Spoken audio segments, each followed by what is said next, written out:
আল্লাহ তাআলা বলেছেন যে দোয়াই হচ্ছে ইবাদত। দোয়া এমন একটি ইবাদত, এটাকে তিনি মূল ইবাদত বলেছেন। যদিও আমরা জানি নামাজ অনেক বড় ইবাদত, নামাজের মধ্যে দোয়া আছে, সূরা ফাতিহার মধ্যে দোয়াটাকে মূল ইবাদত বলা হয়েছে এই জন্য যে দোয়া যখন করি আল্লাহ তাআলা তিনি দেওয়ার মালিক আর আমরা সবাই তার কাছে ফকির। এই সম্পর্কটা পুরো তাওহীদের সম্পর্ক, আবেদ এবং মাবুদের সম্পর্ক। এখানে আল্লাহর কাছে আমরা ফকিরের মতো প্রার্থনা করতে থাকি, তাকে বড় মনে করি, এখানে আসল তাওহীদ ফুটে ওঠে। এই জন্য এটাকেই ইবাদত বলা হয়েছে। আর যারা ইবাদত করে না, দোয়া করে না, তাদের ব্যাপারে আল্লাহ তাআলা কি বলেছেন কোরআনে পাকে সূরা গাফিরের ৭ নম্বর আয়াতে বলেছেন যে যারা, তিনি বলেছেন যে আমার কাছে তোমরা দোয়া করো, আমি কবুল করে ফেলব।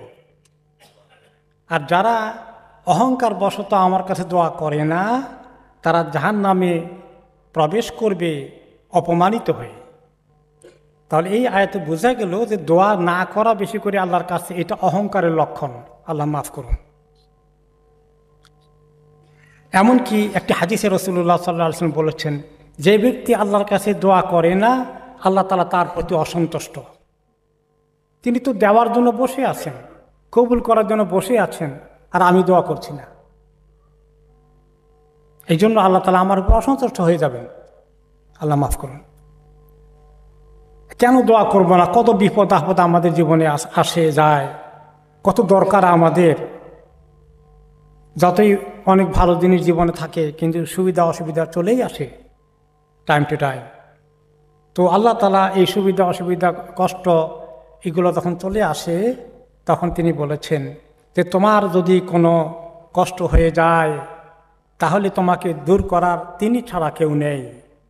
আর তিনি তোমাকে কোনো ভালো কিছু দিতে চাইলে সেটাকে আটকানোর ক্ষমতাও কারো নেই। দেওয়ার মালিক এবং সাহায্য করার মালিক, উদ্ধার করার মালিক, তার দান থেকে আমাদেরকে ধন্য করার মালিক তিনি ছাড়া কেউ নয়। একটি হাদিসে তিনি বলেছেন সাল্লাল্লাহু আলাইহি ওয়াসাল্লাম যে আল্লাহ তাআলার কাছে মানুষের পক্ষ থেকে ইবাদতের মধ্যে দোয়ার চেয়ে সম্মানিত কোনো জিনিস আল্লাহর কাছে পৌঁছে না। এটা আল্লাহর কাছে তিনি সবচেয়ে বেশি সম্মানিত বোধ করেন যখন তিনি আমাদের দোয়া তার কাছে আমরা পাঠাই। এখন এই দোয়া করার ক্ষেত্রে আমাদেরকে কিছু জিনিস নবী করিম সাল্লাল্লাহু আলাইহি ওয়াসাল্লাম আদব শিখিয়েছেন দোয়া করার জন্য, কীভাবে দোয়া করবে। যে একটা হলো যে যে দোয়া আমরা করি, এই দোয়াটা আগে পরে, শুরুতে এবং শেষে একটু দরুদ শরীফ পড়া দরকার নবী করিম সাল্লাল্লাহু আলাইহি ওয়াসাল্লামের প্রতি। তাহলে এই দোয়াটা তাড়াতাড়ি কবুল হয়।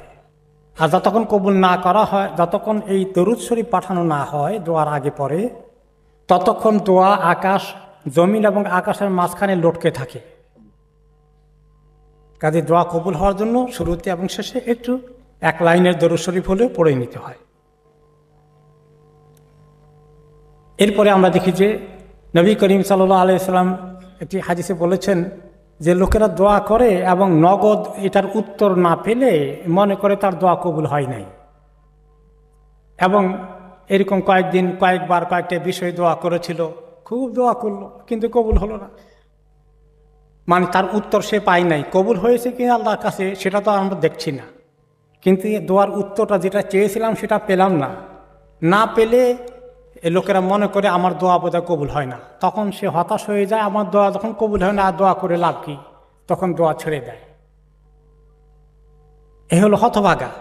দোয়া যতক্ষণ করতে থাকি ততক্ষণ কবুল হতেই থাকে ইখলাসের সাথে, কিন্তু দোয়ার উত্তরটা নগদ আল্লাহ তাআলা না দিলে আমরা মনে করি কবুল হয় নাই। কিন্তু হাদিসে নবী করিম সাল্লাল্লাহু আলাইহি ওয়াসাল্লাম বলেছেন যে দোয়ার উত্তরটা 3 তরিকায় হয়।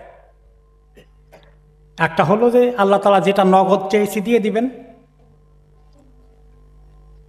কোনো সময় আমরা পেয়ে যাই, আমি অনেক দোয়া করছি পেয়ে গেছি, এটা একটা হতে পারে। আরেকটা হতে পারে যে আল্লাহ তাআলা দিবেন না, এখন সিদ্ধান্ত নিয়েছেন যে আল্লাহ তাআলা এই দোয়ার দ্বারা আরও একটা বড় বিপদ আসার কথা ছিল আমার প্রতি, সেটাকে আল্লাহ তাআলা আটকে দিবেন, অথচ আমি সেটা জানি না।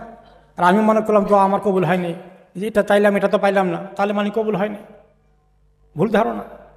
আর 3 নম্বরে আল্লাহ তাআলা যে দোয়াকে ধরে রাখেন, সংরক্ষিত করে রাখেন তার কাছে, সেটার জবাব আল্লাহ তাআলা দুনিয়াতে না দিয়ে আখিরাতে দেওয়ার সিদ্ধান্ত নিয়েছেন। আর বান্দা যখন আখিরাতে তার বিপদের দিনে এই দোয়ার এত বড় পুরস্কার পাবে, তখন যে আল্লাহর প্রতি সে কত শুকর আদায় করবে, যে আল্লাহ দুনিয়ার ছোট্ট জিন্দেগির জন্য একটা ছোট্ট দোয়া করেছিলাম, সেটা আমাকে দেন নাই, তার বিনিময়ে ধরে রেখে আপনার কাছে আখিরাতে দিয়ে জান্নাতে দেওয়ার ব্যবস্থা করে দিয়েছেন। আমরা যে কত বেশি আল্লাহর তখন কৃতজ্ঞ হয়ে যাব। কাজেই খবরদার আমরা যেন মনে না করি আমার দোয়া বোধহয় কবুল হয় না, এটা ঠিক নয়। এবং দোয়া করতে হলে কিছু আদব আছে, তার মধ্যে একটা আদব হলো যে দোয়াটা খুব গোপনে আল্লাহর কাছে দোয়া করলে আল্লাহ বেশি কবুল করেন। যে তোমরা খুব বিনয়ী হয়ে আল্লাহর কাছে নরম হয়ে কান্নাকাটি করে এবং গোপনে বেশি করে আল্লাহর কাছে দোয়া করো।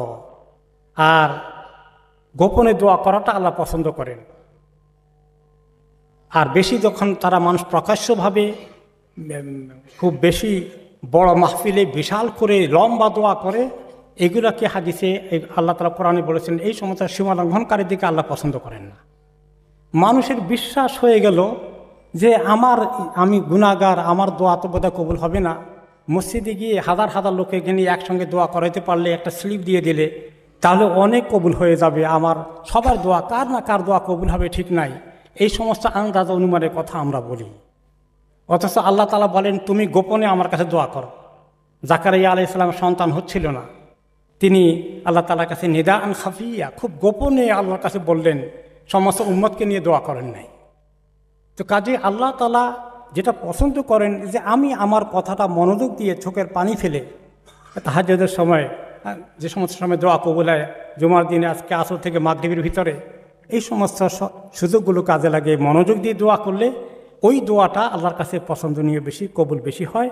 আর একেবারে সবাই স্লিপ দিতে থাকা মসজিদের মধ্যে এই নামাজের আগে জানাজাকে আটকে দিয়ে এতগুলো লম্বা লিস্ট পড়তে থাকা, এই যে একটা কনসেপ্ট তৈরি হয়েছে আমাদের সমাজে, আমাদের দেশে এগুলো চালু হয়েছিল, এগুলোকে আমরা ওখান থেকে এখানে নিয়ে এসে শুধু লম্বা লম্বা লিস্ট পাঠাতে চাই যে যদি জুমার দিনে সবাইকে নিয়ে দোয়া করা হয় এবং দেশে মাইক লাগিয়ে বিশাল বিশাল সমাবেশে ঘন্টা পরে ঘন্টাও দোয়া করা হয়। এগুলো আসলে একটাও সুন্নতের মধ্যে পড়ে না। নবী করিম সাল্লাল্লাহু আলাইহি সাল্লাম সব সময় নিজের দোয়া করেছেন। নামাজের পরে, অন্য সময়, বিপদে আপদে সবাইকে বলেছেন সবাই নিজের দোয়া করো। আর আমরা বানিয়ে নিয়েছি যে না, ওনার তরিকা বোধহয় ঠিক না, আমাদের তরিকাটা বোধহয় ঠিক। উনি একলা একলা করেছেন, আমরা ওই তরিকা যাব না, আমরা সবাই মিলে করতে হবে। এটা ভুল ধারণা। এইভাবে আমাদের সমাজে দ্বীনের অনেক মৌলিক বিষয়ের মধ্যে আমরা অনেক দূরে চলে গিয়েছি নবী করিম সাল্লাল্লাহু আলাইহি ওয়াসাল্লামের সুন্নাত থেকে।